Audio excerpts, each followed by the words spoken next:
kita sudah jatuh. Kita sudah terputus total.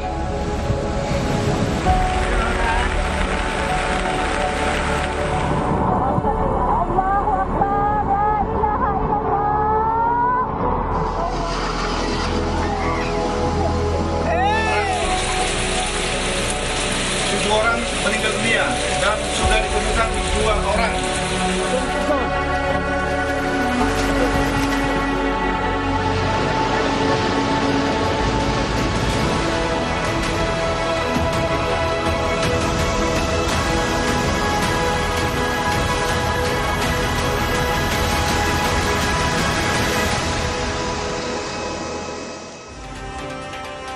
Saudara, genangan air di Medan, Sumatera Utara makin tinggi. Gubernur Sumut Bobi Nasution Kamis malam kemarin turun langsung mengevakuasi dan mengantarkan warga ke posko Gedung Bulog sebagai tempat perlindungan sementara.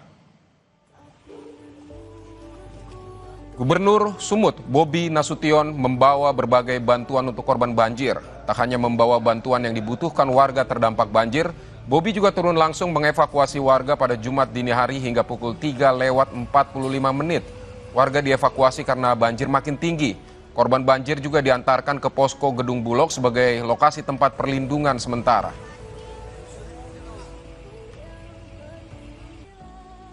Saudara, Wahana Lingkungan Hidup Indonesia, WALHI Sumatera Utara menyoroti maraknya penebangan liar sebagai faktor terjadinya banjir yang menyebabkan Sumatera Utara kehilangan banyak area tangkapan air. Informasi selengkapnya kita sudah terhubung melalui sambungan Zoom dengan Ketua WALHI Sumatera Utara, Rianda Purba. Selamat siang, Mas Rianda. Ya, selamat siang, Bang. Baik, jadi apa fakta yang ditemukan WALHI mengenai faktor dari bencana yang saat ini terjadi di Sumatera Utara? Nah, yang kita temukan itu kita sebutkan pertama yang paling parah itu di Batang Toru ya, Bang. Di Batang Toru, satu Kabupaten Tapanuli Selatan, Tapanuli Tengah, dan Tapanuli Utara. Nah, di wilayah ini, Bang, itu ada ekosistem hutan rimba terakhir kalau kita sebutkan, yaitu Harangan Tapanuli atau biasa disebut ekosistem Batang Toru. Nah, ini merupakan hutan yang punya fungsi hidrologis penting bagi lingkungan hidup dan bagi keseimbangan hidup antara manusia dan alam. Nah, perlahan kita analisis dalam 9 tahun terakhir 2000-an hektar hutan di sana itu sudah terdegradasi dan rusak, Bang. Nah, itu akibat pembangunan infrastruktur PLTA Batang Toru ya kita sebutkan di sini. Kemudian ada pertambangan emas, kemudian juga pembukaan lahan, itu alih fungsi lahan hutan menjadi kelapa sawit, kemudian juga menjadi perkebunan kayu rakyat yang kerjasama dengan antara masyarakat dengan PT Toba Pak Bestari, serta penebangan-penebangan yang bukan hanya ini, Bang, bukan hanya ilegal, Bang, tapi juga yang legal juga itu berkontribusi, Bang. Nah, makanya penebangan-penebangan ini juga, Bang, karena gini, Bang, hutan di wilayah kita sebutkan hutan Tapanuli, Harangan Tapanuli. Nah, hutan di sana itu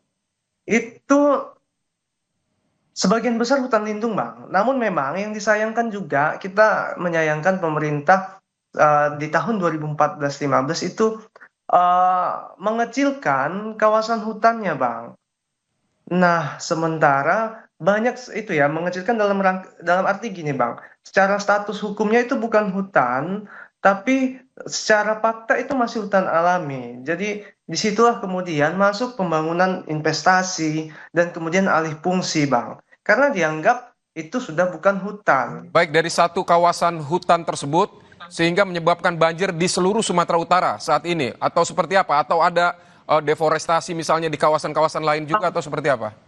Ya, nah itu salah satunya, Bang, yang di wilayah Harangan Tapanuli. Karena 3 kabupaten di Tapanuli Utara, Tengah, dan Selatan itu terdampak, serta kemudian di lebih selatan lagi Mandailing. Begitu juga, Bang, hampir sama, bahwa memang proteksi kawasan hutan itu sangat lemah, Bang. Karena di beberapa lokasi, kalau kita lihat di Langkat, Sumatera Utara, itu di hulunya adalah wilayah Taman Nasional Gunung Leuser yang juga sudah tutupan hutannya hilang, Bang. Itu jelas kita lihat alih fungsinya menjadi banyak perkebunan kelapa sawit. Nah, aspek penegakan hukum terhadap pelaku perambah-perambah ini juga belum pernah dilakukan secara serius gitu. Nah, juga kalau di wilayah Medan yang wilayah tangkap air ya zona hutannya adalah wilayah Taman Hutan Raya Sibolangit, kemudian sebagian juga Langkat dan Kabupaten Karo. Nah, di situ juga penebangan liar dan alih fungsi lahan itu sangat masif, Bang. Kemudian di wilayah Serdang Bedagai hingga kemudian wilayah-wilayah di selatan di Tenggara hingga ke selatannya Sumatera Baik, Mas Utara, Bang. Rianda, apakah Yang tadi saya Walhi sebut. pernah mengungkap potensi resiko bencana ini sebelumnya kepada pihak-pihak terkait dan apa yang harus dilakukan saat ini menurut Anda? Nah, kita pernah menyampaikan itu kepada pemerintah-pemerintah di kabupaten di Sumatera Utara, juga kepada pemerintah provinsi. Kenapa pentingnya perlindungan hutan, baik melalui kebijakan tata ruang hingga kemudian secara konkret bersama masyarakat di desa-desa sekitar kawasan hutan. Nah, langkah konkretnya sebenarnya Bang adalah tentu kalau yang pertama adalah kita turut berduka cita ya terhadap penyintas dari dampak banjir ini. Nah, langkah konkret ke depan adalah eh, bagaimana melindungi, memproteksi hutan, merestorasi hutan-hutan yang rusak, Bang, saat ini. Itu bisa bekerja sama dengan masyarakat desa, karena kita bekerja sama dengan masyarakat di desa-desa sekitar kawasan hutan. Kebanyakan masyarakat tuh sangat ini, Bang, sangat arif gitu, dan bahkan mau. Terkhusus memang mereka yang tinggal bersinggungan koeksistensi dan antara masyarakat, hutan dan alam serta satwa-satwa liar itu sadar terhadap dampak-dampaknya di sana gitu. Nah, memang namun yang kita sayangkan adalah selama ini pemerintah cenderung masih tutup mata ya. Justru hutan tersebut dirubah-rubah itu secara fungsi Baik. administratifnya ini non hutan, yang hutan menjadi non hutan, yang non hutan desa-desa itu menjadi hutan. Baik, Nah, Mas ini Mas seringkali Rianda, Bang, ini tanpa kan di ada kawasan verifikasi Sumatera Utara juga banyak kenapa. hutan dan juga perbukitan. Nah, selain tadi yang Anda sebutkan lokasi-lokasi yang sudah terjadi deforestasi dan pembangunan infrastruktur, apakah ada lokasi-lokasi lain yang berpotensi juga jika ini rusak maka akan berdampak sama di daerah-daerah lain? Ada Bang, kalau untuk di Sumatera Utara itu salah satunya di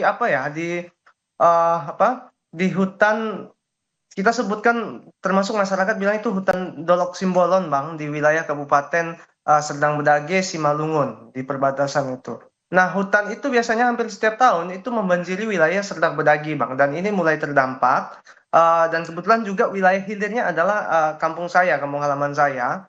Hampir setiap tahunnya itu terdampak banjir. Nah, di situ juga masif pembukaan dan alih fungsi Bang, hutan menjadi perkebunan-perkebunan gitu, perkebunan sawit.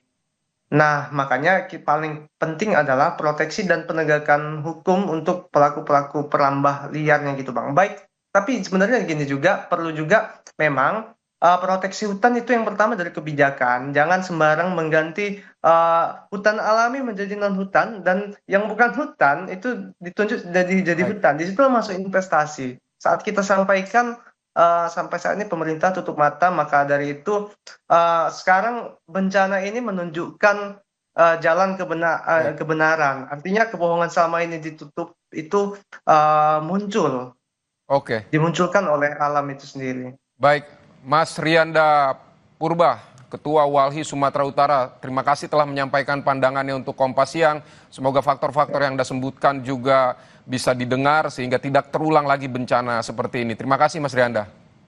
Ya, Saudara, sementara itu banjir juga menerjang kawasan Kota Medan, Sumatera Utara. Tak hanya merendam permukiman warga, namun juga terjadi pemadaman listrik. Lebih lengkap kita akan tanyakan kepada Alilah Cantika, salah satu warga Medan Maimun, Kota Medan. Selamat siang dengan Kak Cantika. Kami ikut, Halo, selamat siang, Kak. baik Kak Cantika, kami ikut prihatin atas banjir yang dialami warga Kota Medan yang juga Kakak alami. Bagaimana kondisi di tempat Anda saat ini? Mungkin kondisi sekarang Kak cukup apa ya, karena kan hujan dari hari Senin ya. Terus kenaikan banjir juga dari hari Rabu. Terus banyak jalan tergenang juga, ada selutut, ada juga yang sampai sepinggang Kak. Baik, sampai saat ini masih terjadi di tempat Anda di sekitar situ?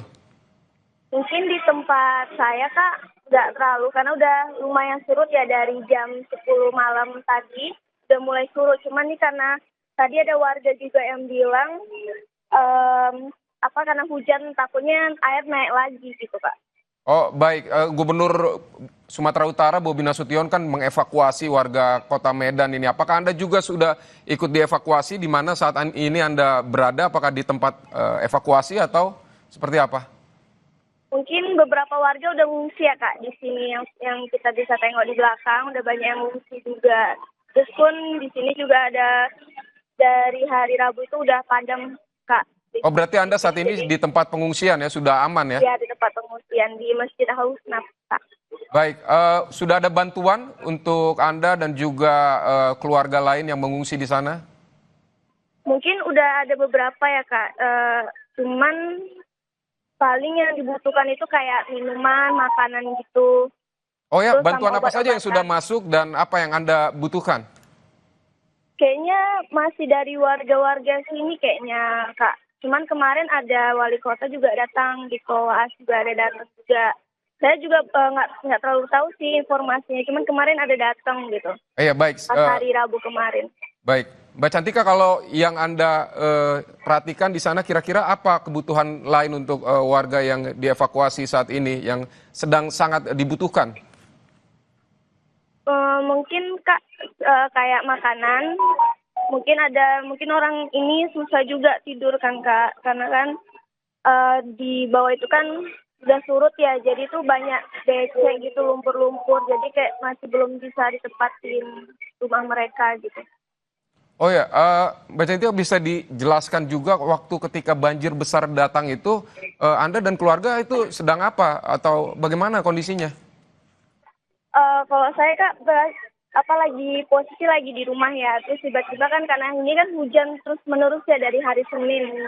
Jadi itu karena air di Medan sungai ini kan kalau udah hujan pasti kan dia langsung meluap kan. Ya. Di daerah tertentu gitu kan. Jadi mungkin di sini posisi rumah saya memang nggak kena kan Kak, cuman kan di belakang rumah ini kan kena, jadi kan itu udah hampir sejalan dari arah masjid gitu. Jadi kalau misalnya hujan makin terus hujan gitu kan bisa naik juga kan Kak, bisa kena ke daerah pemukiman yang di atas gitu. Baik, Kota Medan kan sebelumnya juga pernah banjir. Apakah ini yang paling parah atau seperti apa?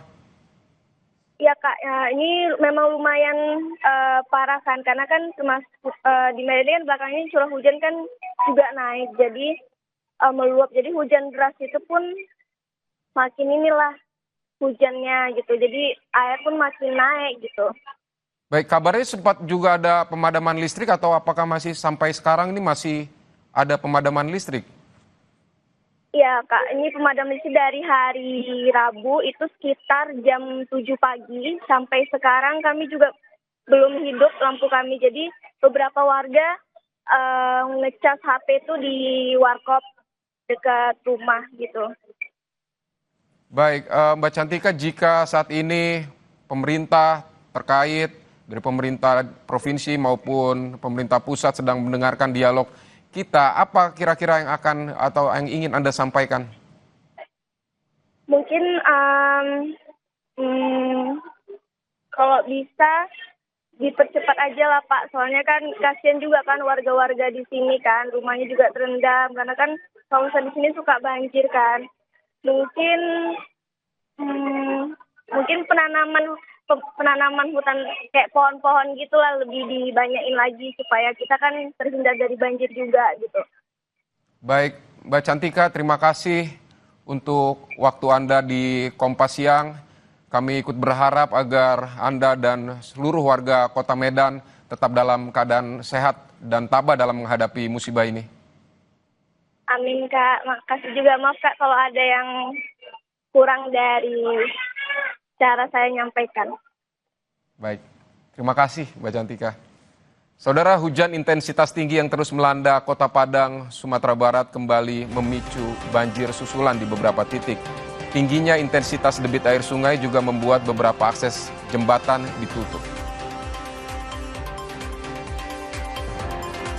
Kompas Siang juga memiliki informasi BNPB memberikan bantuan untuk bencana di daerah Sumatera Utara untuk warga yang terdampak. Nantinya bantuan ini akan disalurkan melalui udara karena jalur darat yang masih terputus.